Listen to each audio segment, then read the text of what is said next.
2021 সালের সমস্ত D.El.Ed first ইয়ারের পরীক্ষার্থী বন্ধুদের জন্য আজকের এই ভিডিওটিতে আমি বোর্ডের সংশোধিত নতুন সিলেবাস অনুযায়ী পরিবেশ বিজ্ঞানের কিছু গুরুত্বপূর্ণ ছোট প্রশ্নের উত্তর নিয়ে হাজির হয়েছি।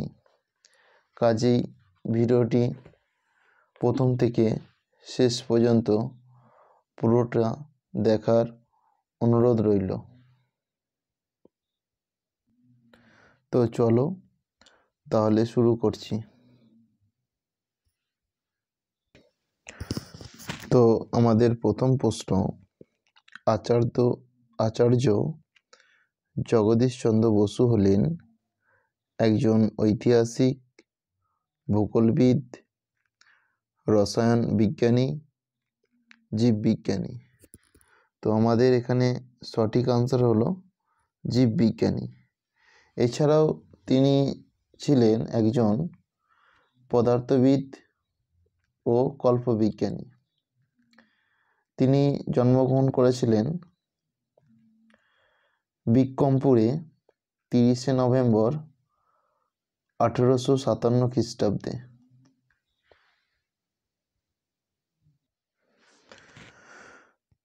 আমাদের 2 নম্বর প্রশ্নটি হলো, একটি জলবাহিত রোগের নাম লেখো।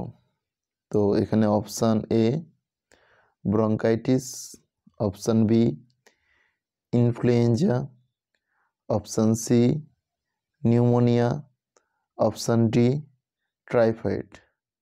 তো আমাদের এখানে যে উত্তরটি হবে সেটি হলো টাইফয়েড।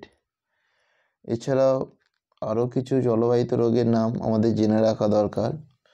সেগুলি হলো ডায়রিয়া, জন্ডিস, কলেরা, পোলিও ইত্যাদি। আমাদের 3 নম্বর প্রশ্ন হলো, পারদের স্ফুটনাঙ্ক কত ডিগ্রি সেলসিয়াস? তো অপশান এ হলো 100 degree Celsius, option B 357 degree Celsius, option C 35 degree Celsius, option D -253 degree Celsius. তো আমাদের এখানে যে উত্তরটি সঠিক সেটি হলো 357 ডিগ্রি সেলসিয়াস।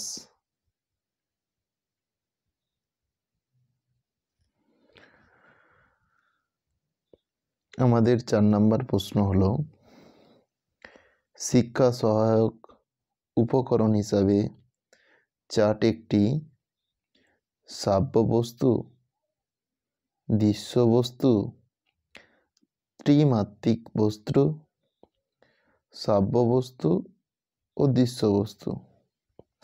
তো আমাদের এখানে যেটি উত্তর হবে সেটি হলো কি?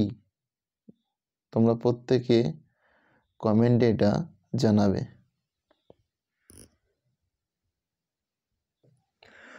তো আমাদের নেক্সট প্রশ্ন অর্থাৎ 5 নম্বর প্রশ্ন হলো, রুসো হলেন একজন ভাববাদী শিক্ষাবিদ, প্রকৃতিবাদী শিক্ষাবিদ, সমাজবাদী শিক্ষাবিদ, বস্তুবাদী শিক্ষাবিদ। তো আমাদের এখানে যেটি উত্তর হবে সেটি হলো সমাজবাদী শিক্ষাবিদ। তাহলে রুসো কেনা একজন সমাজবাদী শিক্ষাবিদ। আমাদের কাছে 6 নম্বর প্রশ্নটি হলো খুবই গুরুত্বপূর্ণ। তো এই প্রশ্নটিতে বলা হয়েছে যে বাংলায় বর্ষাকালে বৃষ্টি হয় কোন বায়ুর দ্বারা? অপশান এ উত্তর পূর্ব মৌসুমী বায়ুর দ্বারা, অপশান বি নিয়ত বায়ুর দ্বারা, অপশান সি ভারতের দক্ষিণ পশ্চিম মৌসুমী বায়ুর দ্বারা, অপশান ডি মরুবায়ুর দ্বারা। তো আমাদের প্রথম উত্তর বা আমাদের সঠিক উত্তর যেটি এখানে সেটি হলো ভারতের দক্ষিণ পশ্চিম মৌসুমী বায়ুর দ্বারা। কি না? ভারতের দক্ষিণ পশ্চিম মৌসুমী বায়ুর দ্বারা।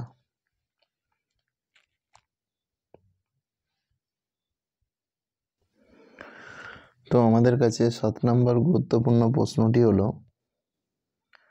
গোদাবরী নদী হলো কোন ভারতের নদী? পূর্ব ভারত, পশ্চিম ভারত, উত্তর ভারত নাকি পশ্চিম পূর্ব ভারতের? তো আমাদের গোদাবরী নদী হলো এখানে যেটা সঠিক উত্তর সেটি হলো দক্ষিণ ভারতের নদী। এছাড়া আরও কিছু দক্ষিণ ভারতের নদী সম্বন্ধে তোমাদের জেনে রাখতে হবে, বা দক্ষিণ ভারতের আরও কী কী নদী দেখা যায় সেগুলি হলো কৃষ্ণা, মহানদী, গোদাবরী, কাবেরী ইত্যাদি। পরবর্তী প্রশ্ন হলো জল তৈরি হয় কি দিয়ে? অপশান এ হাইড্রোজেন ও নাইট্রোজেন মিলে, অপশান বি হাইড্রোজেন ও অক্সিজেন মিলে, অপশান সি নাইট্রোজেন ও অক্সিজেন মিলে, অপশান ডি নাইট্রোজেন, হাইড্রোজেন ও অক্সিজেন মিলে। তো আমরা কি জানি জলের সংকেত কি? H2O, মানে কি 2 অণু হাইড্রোজেন ও 1 অণু অক্সিজেন, অর্থাৎ কি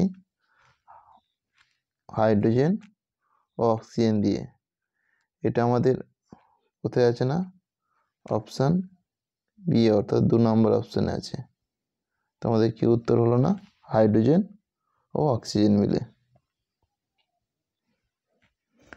এরপর আমাদের কাছে 9 নম্বর প্রশ্নটি হলো যমুনা কার উপনদী?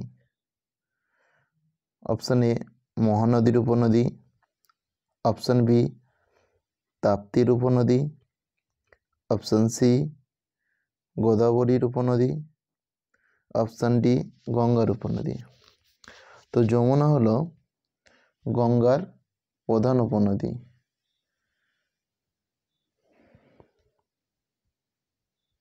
তাহলে অপশান নাম্বার আমার কি না? 4, তাই তো? ঠিক আছে। আমাদের 10 নম্বর প্রশ্ন হলো দাবানল দেখা যায় কোথায়? প্রথমত আমাদেরকে জানতে হবে দাবানল কি। তো তোমরা প্রত্যেকে এটা কমেন্টে জানাবে যে দাবানল কি। তো দাবানল দেখা যায় সমুদ্রে, উপকূলে, জঙ্গলে নাকি জলাভূমিতে? তো কি হবে উত্তর? প্রত্যেকে জানাও।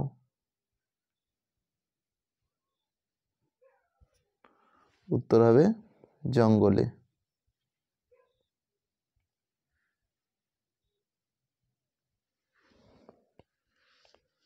তো আজ এই পর্যন্তই থাক। ভিডিওটা ভালো লাগলে একটা লাইক করো এবং চ্যানেলে নতুন হলে চ্যানেলটি সাবস্ক্রাইব করো এবং পাশে থাকা বেল আইকনটি বাজিয়ে দাও এবং অল নোটিফিকেশান অন করে রাখো। তো চলো শেষ করছি, আজ এখানেই শেষ হলো।